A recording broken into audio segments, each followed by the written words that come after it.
Peggy 16.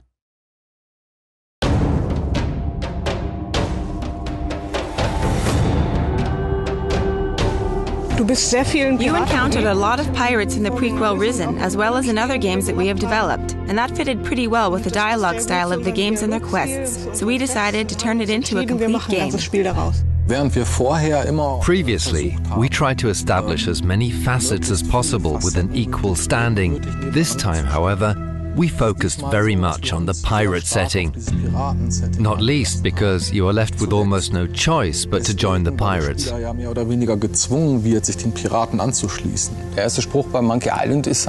The first line of Monkey Island is, "I want to be a pirate," and then you got to go to the tavern and do piratey things, find a treasure and so on.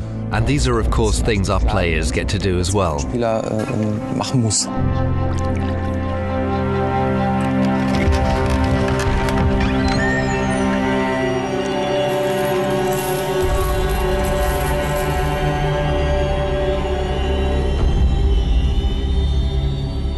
Wie man hier sehen kann, wollten wir raus aufs Meer und durch diese Schiffsreisen halt ein tropisches und exotisches Piratenspiel erzeugen.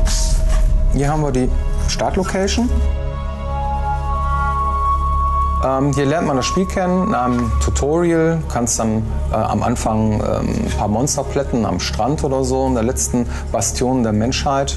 Du fährst dann auch ziemlich schnell dann mit dem Schiff rüber zu der ersten Insel, die dann schon etwas größer ist, wo es auch zwei Lager gibt, einmal von der Inquisition und einmal hier hinten das Piratenlager. Da wird die Welt ein bisschen größer. Wenn du dich den Piraten angeschlossen hast, dann kannst du dann mit dem Schiff direkt mit den Piraten zu dieser Küstenregion auf dieser Seite dann hinreisen. Die Welt wird immer größer und von da ab hast du dann irgendwann, hier kriegst du dann dein eigenes Schiff und kannst dann auch andere Inseln dann weiter bereisen. Es lohnt sich auf jeden Fall am Ende des Spiels, im weiteren Verlauf des Spiels dann auch nochmal Locations, die man schon bespielt hat, nochmal hinzureisen, weil es da auch noch mehrere Quests gibt, noch im hinteren Bereich des Spiels. Also wir haben damals angefangen. Back then, we started with the prototypes. We just built pretty rough landscapes and walked through them, put in a few trees and various placeholders and checked out how it felt. Too big, too small.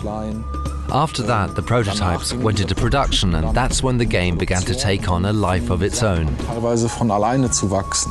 In Risen 2 haben wir mehrere Inseln und wir haben... There are several islands in Risen 2. In the past, we built the game landscape by hand. That's a lot of work. You have to add a lot of details and create all the paths. Little adaptations or corrections create a lot of work and effort.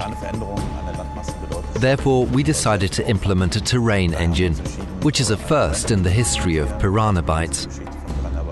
And it paid off, because we were able to implement prototypes way faster. Prototypen als auch implementieren konnten.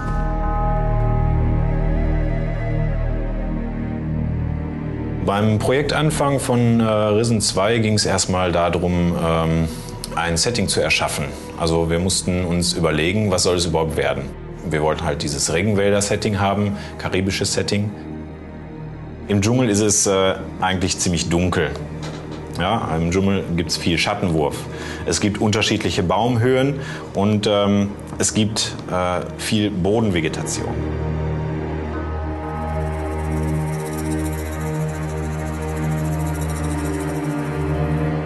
Wir haben jetzt in Risen 2 uns für einen leichten Dschungel entschieden.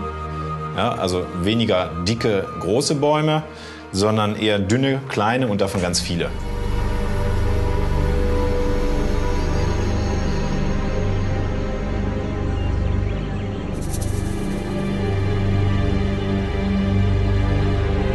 Also wir sind ja hier im Ruhrpott und so viel haben wir nicht hier, was wir uns selbst anschauen können. Ja, aber ein paar Wälder haben wir schon und da ziehen wir schon mal selber los mit der Kamera.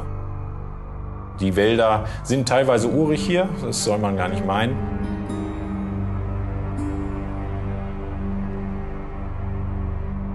Es ist wie immer gewesen. It was the usual struggle of making it neither too big nor too small. We tried to keep things balanced out. On the one hand, you've got to create a world that's big enough to make it plausible that you require a ship to get from one scene to the next. On the other hand, if it's too big, it gets boring due to the sheer size of it. We used the islands to put certain structures in place. At the start, players have no ship, so they are told to go to Island A, then to Island B, and suddenly you get your ship and you can get to Island C, D, E, F, G, in whatever order you desire.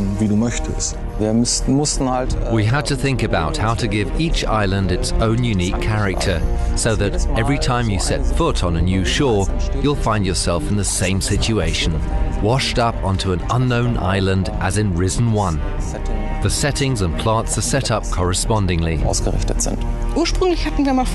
Originally, we intended to have smaller locations, but a lot of them.